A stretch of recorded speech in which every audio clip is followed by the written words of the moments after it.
lingkungannya hijau banget ya teman-teman.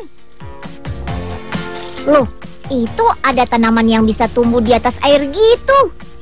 Oh, ini toh yang namanya budidaya memakai media tanam apung. Nah, ini salah satu ladang mengapung yang sudah ditanami pohon melon. Lihat, melonnya besar-besar kan? Ayo mendekat, kita panen melonnya. Lihat lahannya, ini berasal dari tanaman kiapu yang sudah membusuk. Tanaman ini punya unsur hara atau penyubur tanaman yang lebih baik dari tanaman eceng gondok loh. Pantas saja melonnya besar-besar. Yuk, kita buat media tanamnya lebih dulu. Bercocok tanam dengan cara apung ini ada di kota Palangkaraya. Kakak-kakak mahasiswa Fakultas Pertanian dari Universitas Palangkaraya bercocok tanam memakai media tanaman kiapu. Tanaman kiapu adalah tanaman gulma air, hidup mengapung di sungai, danau, ataupun rawa-rawa. Widih, sepanjang mata memandang, yang ada tanaman kiapu di atas danau.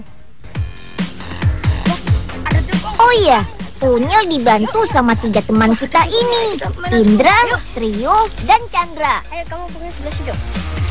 Pertama-tama, kita harus membuat media ambulnya dahulu.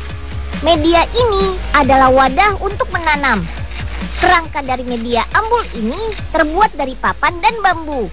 Untuk ukurannya tergantung dari jumlah tanaman yang ingin ditanam.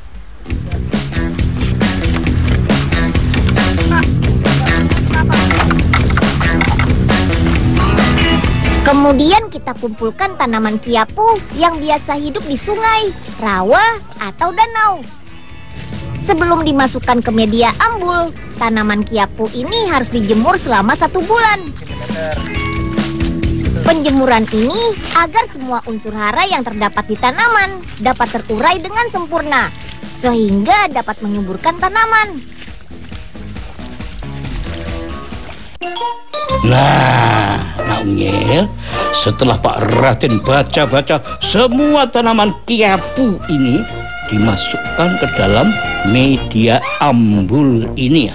Ayo, coba itu, masukkan Nak Unyil. Ayo, masukkan. Wah, baik Pak Raden. Asik, seru nih menanam di atas air. Iya, ayo dimasukkan itu semuanya, Nak Unyil. Iya Pak. Wah, habis Pak tanaman kiapunya. Gimana nih Pak Raden? Wah, habis ya. Coba kami datangi ya Pak Oga sama Pak Enyeng. Nah, tadi ya Pak Raden minta mereka ambilkan tanaman kiapunya. Siap Pak Raden. Unyil coba lihat di pos kamling ya Pak. Kakak-kakak mahasiswa ini sudah mempunyai cadangan kiapu yang sudah dijemur. Jadi kita bisa mulai menanam tanaman buah-buahan dan sayur-mayurnya.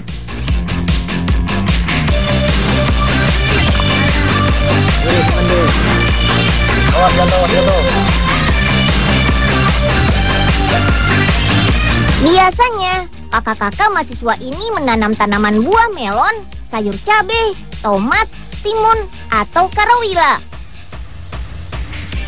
Budidaya tanaman menggunakan media ambul kiapu ini mempunyai kelebihan dibandingkan dengan cara tanam di atas lahan.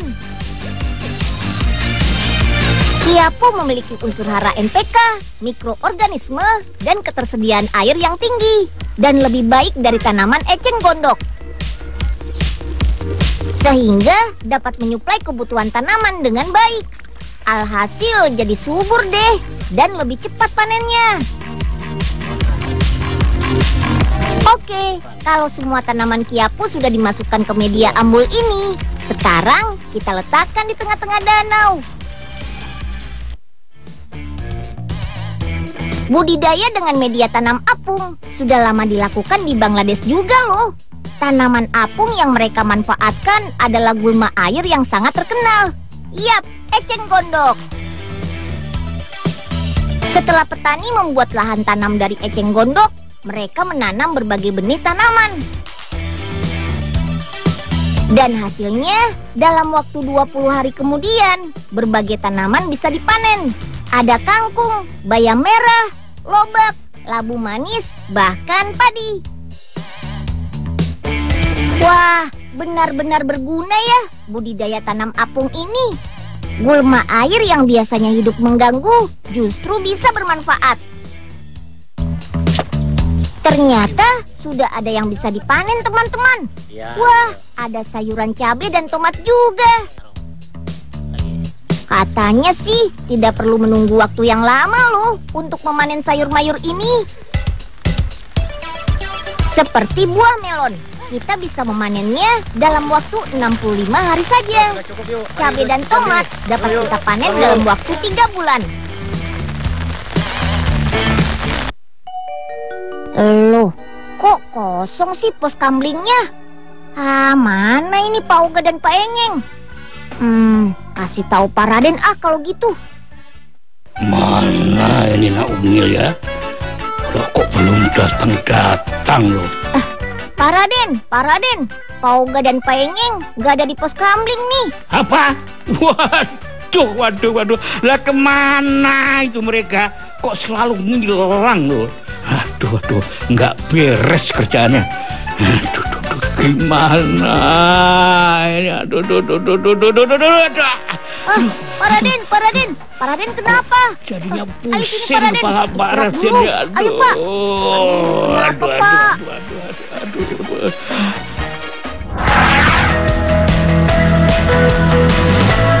Wur. Ayo, ada yang tahu ini apa? Ini adalah pupuk granul, teman. Pupuk yang bentuknya kecil-kecil seperti batu. Pupuk ini terbuat dari bahan-bahan alami loh, alias organik. Sebagian besar terbuat dari kotoran hewan. Pupuk ini sudah biasa dipakai untuk menyuburkan tanaman sayur atau buah-buahan organik. Nah, ini salah satu hasilnya, tomat organik. Buah-buahan organik terkenal lebih sehat karena terbebas dari bahan-bahan kimia. Bahan-bahan kimia bisa berasal dari pupuk dan pestisida, racun pembunuh hama tanaman. Wih, tampak menggoda kan buah tomatnya. Di luar negeri, tanaman organik banyak disukai karena lebih sehat. Makanya, banyak yang suka bercocok tanam di halaman rumah mereka. Aduh, gimana nih? Mati semua sayurannya Pak Oga. Alamat bakal kena semprotan nih, Enyeng. Nih, Dan Unyil, Pak Oga sekarang udah jadi juragan cabai di Desa Sukamaju. Coba lihat dulu nih. Loh. Ini kenapa pada layu semua cabainya, Nyeng? Aduh, bakal kembali hidup di pos ronda nih kita, Nyeng. Aduh Pak Oga, Enyeng nggak tahu kenapa daunnya kayak begini.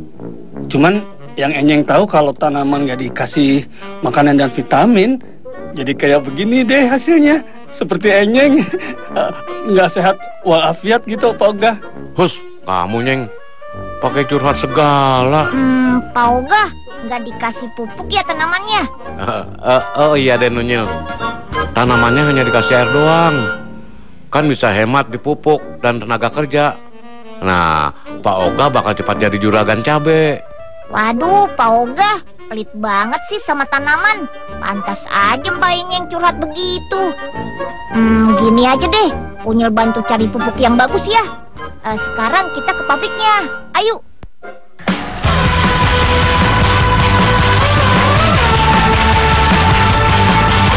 Inilah pabrik pupuk organik granul di Desa Codo, Kecamatan Wajak, Kota Malang.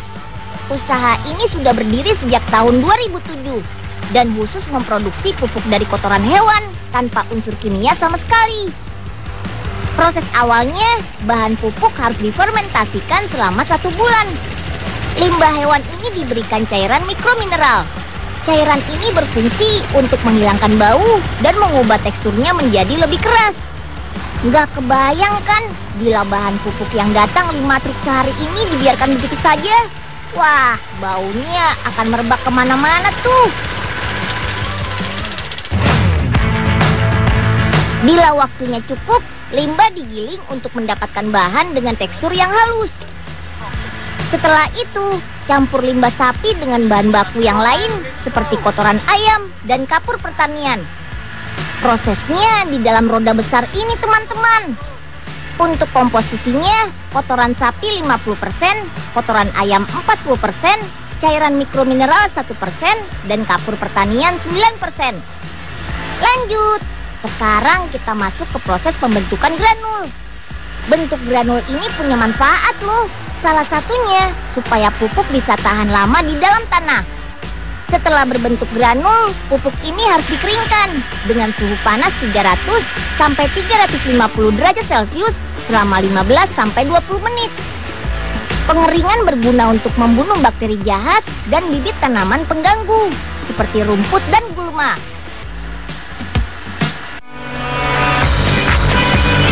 Sekarang, pupuk sudah siap untuk dikemas nih. Dalam sehari, usaha ini bisa memproduksi 35 hingga 40 ton pupuk organik. Wah, banyak juga ya.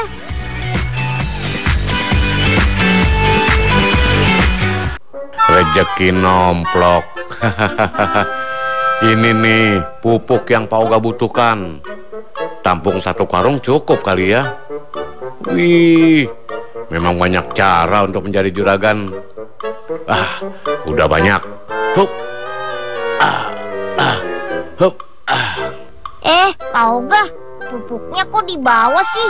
Sudah dikasih izin belum sama pemiliknya? Duh, Dan Unyil, Pak Oga ini kan hanya bawa sekarung.